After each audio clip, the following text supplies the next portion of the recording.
हरियाणा की हर अपडेट के लिए बेल आइकन दबाएं और सब्सक्राइब करें STV हरियाणा न्यूज। हरियाणा के रुख कर लेते हैं। हमारे इस बुलेटिन में हम आपको मुखातिब कराएंगे हरियाणा की मुख्य फटाफट खबरों से। कृषि कानूनों के खिलाफ किसानों का आंदोलन 61वें दिन भी जारी है। दिल्ली की सीमाओं पर किसान डटे हुए हैं। किसान लगातार कृषि कानूनों की वापसी की मांग कर रहे हैं।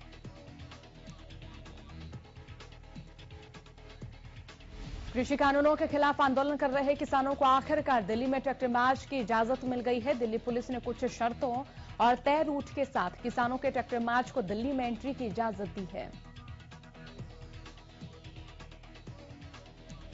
सिंघू, टीकरी और गाजीपुर बॉर्डर से किसानों का ट्रैक्टर मार्च निकलेगा। सिंघू बॉर्डर से ट्रैक्टर मार्च शुरू होकर संजय गांधी ट्रांसपोर्ट, कंझावला, बवाना और चंदी बॉर्डर होते हुए हरियाणा में जाएगा और वहीं टीकरी बॉर्डर से ट्रैक्टर मार्च नांगलोई, नसफगढ़, झड़ोदा, बादली होते हुए KMP एक्सप्रेस पर जाएगा। वहीं गाजीपुर UP गेट से tractor march Agra border Ghaziabad होते हुए डासना UP में जाएगा और इस दौरान न सिर्फ दिल्ली पुलिस बल्कि हरियाणा और उत्तर प्रदेश पुलिस भी सुरक्षा में मौजूद रहेगी।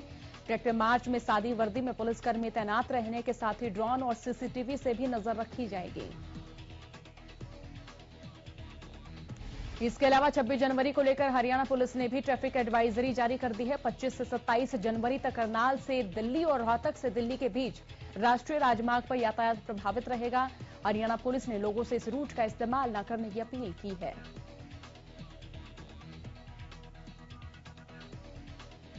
जनवरी को लेकर हरियाणा पुलिस ने ट्रैफिक एडवाइजरी जारी की है और एडवाइजरी के तहत करनाल से दिल्ली, रोहतक से दिल्ली और KGP KMP रूट से बचने की सलाह दी गई है। किसानों ने 26 जनवरी को गणतंत्र दिवस परेड पर दिल्ली के रिंग रोड में विशाल ट्रैक्टर रैली निकालने की घोषणा की है और जिसको लेकर किसानों ने पुलिस को भी रूट प्लान दिया है और इसी बीच किसान टीकरी बॉर्डर से भी रवाना होंगे और इस ट्रैक्टर मार्च में शामिल होंगे। वहीं दिल्ली बॉर्डर पर दिल्ली पुलिस ने बैरिकेडिंग की है। सीमेंटेड बैरिकेडिंग हटाने के साथ ही किसानों के लिए यहां रास्ता बनाया जा रहा है।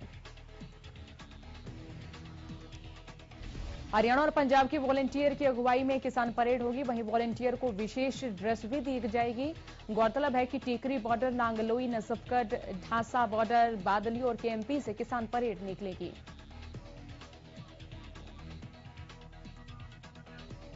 इस दौरान किसान नेता ने कहा कि किसानों की ट्रैक्टर परेड शांतिपूर्ण तरीके से होगी। हजारों की संख्या में ट्रैक्टर आना जाना शुरू हो चुके हैं। ट्रैक्टरों पर तिरंगा और किसान यूनियन का झंडा होगा। साथ ही किसान ट्रैक्टर परेड खेती किसानी की झांकियों से सजी होंगी। 26 जनवरी को लेकर हरियाणा में मंत्रियों के कार्यक्रमों में परिवर्तन हो सकता है। CM पानीपत की जगह पंचकूला में तिरंगा फहरा सकते हैं।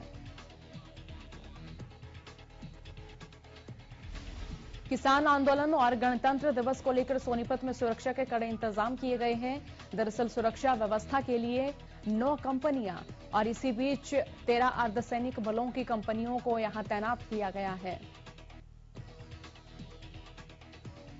बता दें कि राई और कुंडली पर पुलिस का फोकस रहेगा। आपको जानकारी दे दें, सुरक्षा व्यवस्था के लिहाज से गणतंत्र दिवस समारोह स्थल को लेकर अलग अलग मार्गों पर 6 नाके लगाए गए हैं। दिल्ली और UP की सीमाओं के साथ लगते नाकों पर सुरक्षा व्यवस्था बढ़ा दी गई है। पुलिस चौकी के अतिरिक्त 13 नाके लगाए गए हैं और सभी आने जाने वाले वाहनों पर निगरानी रखी जाएगी। इसके अलावा सोनीपत में 29 PCR और 73 राइडर गश्त करेंगे। किसानों के 26 जनवरी को प्रस्तावित ट्रैक्टर मार्च को लेकर फरीदाबाद पुलिस की ओर से सुरक्षा व्यवस्था को मजबूत किया गया है, जिसके चलते जगह जगह बैरिकेडिंग की गई है। और इसी बीच किसी भी अप्रिय स्थिति से निपटने के लिए फरीदाबाद पुलिस पूरी तरह से मुस्तैद है। बता दें कि पुलिस कमिश्नर के आदेश के बाद फरीदाबाद में 3500 पुलिसकर्मी तैनात किए गए हैं।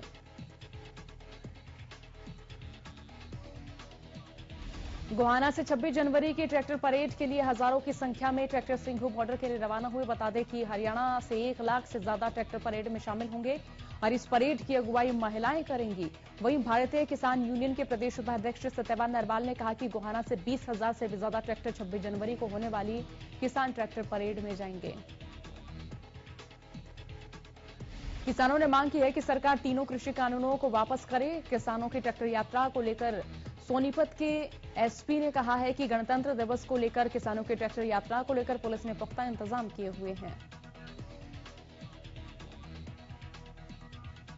गणतंत्र दिवस को ट्रैक्टर परेड को लेकर किसानों का दिल्ली कूच लगातार जारी है। किसान हजारों की संख्या में दिल्ली कूच के लिए टिकरी बॉर्डर की ओर बढ़ रहे हैं। ट्रैक्टर ट्रॉलियों की भारी भीड़ रोहद टोल पार कर निकल चुकी है। ये सभी किसान 26 जनवरी को होने वाली ट्रैक्टर परेड में शामिल होंगे। सिंगो बॉर्डर पर 26 जनवरी को दिल्ली में होने वाली परेड को लेकर हजारों की संख्या में ट्रैक्टर पहुंच रहे हैं और ट्रैक्टर में किसान तिरंगे के साथ पहुंच रहे हैं और युवा किसान भी अनुशासित तरीकों से मार्च करने की अपील कर रहे हैं। पलवल के अटोहा चौक पर चल रहा किसानों का धरना 53वें दिन भी जारी रहा। इसके साथ ही प्रतिदिन चल रही किसानों के 24 घंटे की क्रमिक भूख हड़ताल को भी 1 महीना पूरा हो गया। इसी बीच किसान नेताओं का कहना है कि किसान आंदोलन अब जन आंदोलन का रूप ले चुका है। आगामी 26 जनवरी को दिल्ली में होने वाली परेड में लाखों किसान ट्रैक्टरों के साथ हिस्सा लेंगे। परेड में हिस्सा लेने के लिए हजारों की संख्या में ट्रैक्टर गांव-गांव से चल रहे हैं। उनका कहना है कि सरकार के किसानों के सामने हठधर्मिता नहीं चलेगी। हर हाल में केंद्र सरकार को कृषि से संबंधित तीनों कानूनों को वापस लेना ही होगा। 26 जनवरी को दिल्ली में किसानों की ट्रैक्टर परेड को लेकर फतेहाबाद से लगातार ट्रैक्टरों के रवाना होने का सिलसिला जारी है। 2 दिन पहले 22 और 23 जनवरी को लगभग 3000 से ज्यादा ट्रैक्टर दिल्ली कूच कर चुके हैं। रविवार को रतिया और फतेहाबाद ब्लॉक के कई गांवों से किसान अपने अपने ट्रैक्टर लेकर दिल्ली के लिए रवाना हुए हैं। फतेहाबाद में दिल्ली कूच करने वाले ट्रैक्टर जत्थे में कई किसान अपने परिवार के साथ भी गए हैं। दिल्ली कूच कर रही एक बच्ची ने बताया कि वो अपनी माता पिता और परिवार के सदस्यों के साथ दिल्ली जा रही है और ट्रैक्टर परेड में पूरा परिवार शामिल होगा। एक और तो दिल्ली में 26 जनवरी को लेकर किसान ट्रैक्टर परेड के लिए तैयार हैं, तो वहीं दूसरी ओर हर कोई अपने अपने तरीके से इस आंदोलन को समर्थन दे रहा है। और एक नजारा सिरसा के निजी पैलेस में गांव नेजाडेला कलां से देखने को मिला, जहां बारातियों की गाड़ियों पर किसान समर्थित झंडे लगे। दूल्हे समेत सभी बारातियों ने अपने अपने कपड़ों पर किसान सभा के बैज लगा रखे थे।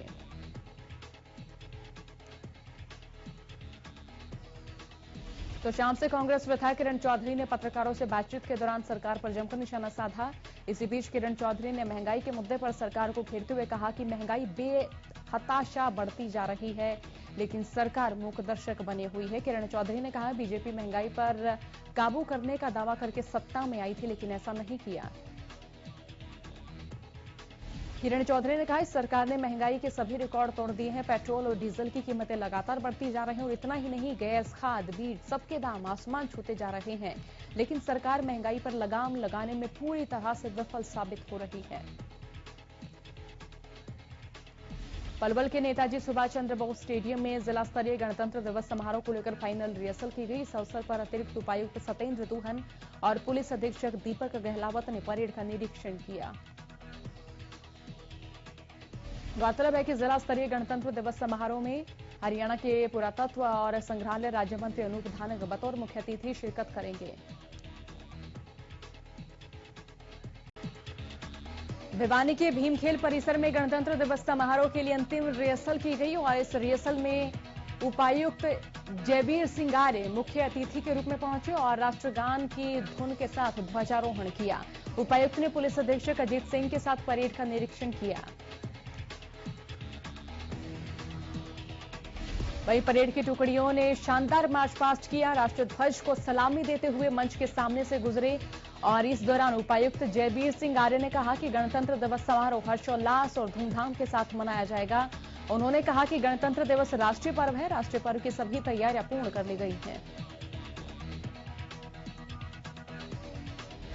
गणतंत्र दिवस के मौके पर अंबाला में सुरक्षा के कड़े बंदोबस्त किए गए। हमेशा से ही सेंसिटिव माने जाने वाले अंबाला छावनी रेलवे स्टेशन पर सुरक्षा चाक चौबंद की गई है। गणतंत्र दिवस के मौके पर कोई खलल ना डले और इसके लिए रविवार रेलवे स्टेशन पर विशेष चेकिंग अभियान चलाया गया, जिसमें रेलवे स्टेशन के एंट्री पॉइंट से लेकर स्टेशन पर पहुंच रही गाड़ियों में भी यात्रियों के सामान को बारीकी से चेक किया गया।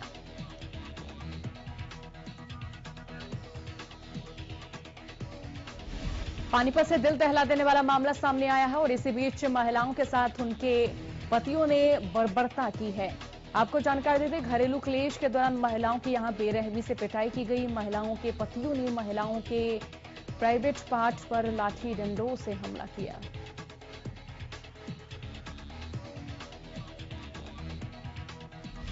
बताया भी जा रहा है कि पतियों ने कुछ बदमाशों को भी बुलाकर महिलाओं के साथ मारपीट की। फिलहाल दोनों महिलाओं को नागरिक अस्पताल में भर्ती कराया गया है और महिलाओं के परिजनों की ओर से दी गई शिकायत के बाद आरोपियों को गिरफ्तार किया गया।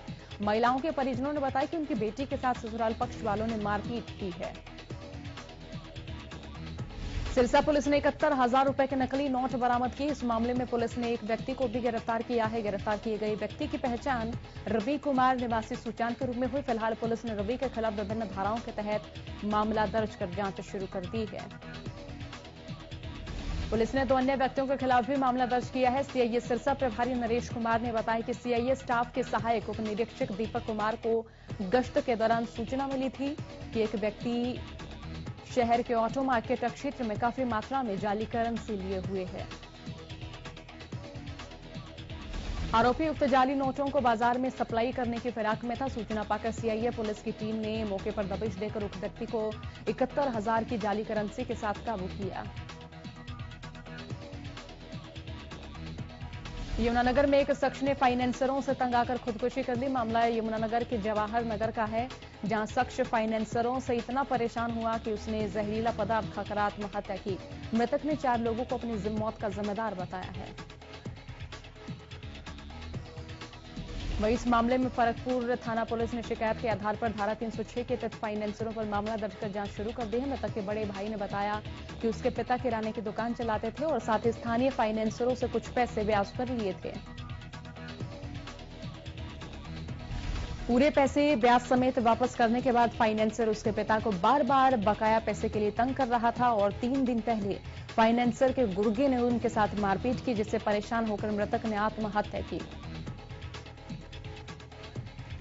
कोरोना को लेकर हरियाणा सरकार के सावधानी रखने के दावे आज खोखले साबित हुए नजर आ रहे हैं। दरअसल उचाना के कपास मंडी में गणतंत्र दिवस के फाइनल रिहर्सल कार्यक्रम में प्रशासनिक अधिकारी बिना मास्क के नजर आए।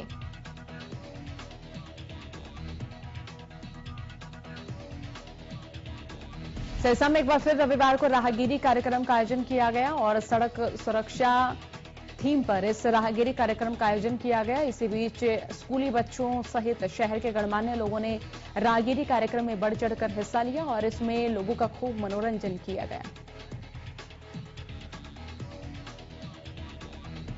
लोगों को सड़क सुरक्षा नियमों के बारे में समझाया गया। प्रस्तुतियों के माध्यम से नशे पर प्रहार किया गया। आपको जानकारी दे दें, कोरोना महामारी के चलते राहगीरी कार्यक्रम पिछले काफी समय से नहीं हो रहा था, लेकिन अब राहगीरी कार्यक्रम दोबारा शुरू किया जा रहा है। हरियाणा के कैबिनेट मंत्री मूलचंद शर्मा ने अपने मित्र और पूर्व पंचायत समिति चेयरमैन योगेंद्र यादव के बेटे आनंद यादव के आर्मी में कैप्टन बनने पर बधाई दी। आनंद यादव मलेरना गांव के रहने वाले हैं। कैप्टन आनंद यादव की धर्मपत्नी दीक्षा यादव भी आर्मी में कैप्टन हैं।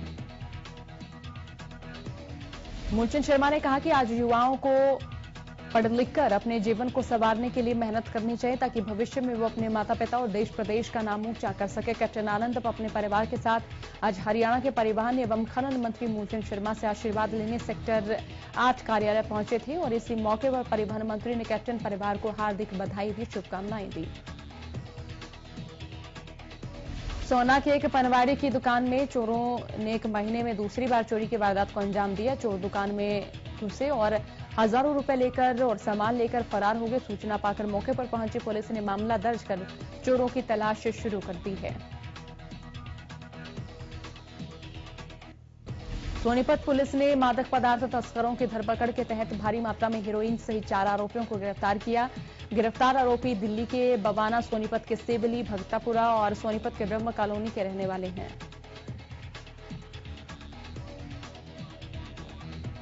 पुलिस अधीक्षक जशनदीप सिंह रंधावा ने बताया कि सीआईए 1 स्टाफ को हेरोइन ले जाने की जानकारी मिली थी, जिसके पुलिस टीम ने कार्रवाई करते हुए ट्रैप आरोपियों को गिरफ्तार किया।